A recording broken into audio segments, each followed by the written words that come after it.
Hello friends, இன்றைக்கி என்ன பார்க்க போகிறோன்னா வெந்தயம் கடையல் தான். வெந்தயம், பருப்பு, அப்புறம் பார்த்திங்கன்னா வெங்காயம், பூண்டு, தக்காளி. ஸோ பருப்பு வாஷ் பண்ணிக்கலாம். கீரைலாம் நான் ஃபஸ்ட்டு வாஷ் பண்ணி வச்சுட்டு இருக்கேன். இப்போ பார்த்திங்கன்னா பருப்பெல்லாம் வாஷ் பண்ணிட்டு கீரை, தக்காளி வேணாலும் நீங்கள் அதில் வந்துட்டு பச்சை மிளகா கூட ஆட் பண்ணிக்கலாம். நான் ஆட் பண்ணல, காஞ்ச மிளகா போட்டு தாளிக்கலாம்னு சொல்லிவிட்டு.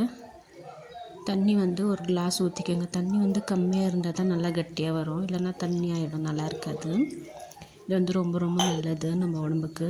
கொஞ்சம் பெருங்காயம், மஞ்சத்தூள் போட்டு நல்லா வேக வச்சுட்டு ஒரு 3-4 விசில் விட்டுட்டு அப்புறம் நல்லா கழிஞ்சிக்கோங்க. தேவையான கழிஞ்சிக்கோங்க, இல்லைன்னா அப்படியே விட்டுடலாம். ஸோ அது நல்லா குழன்னு ஆகிடும்.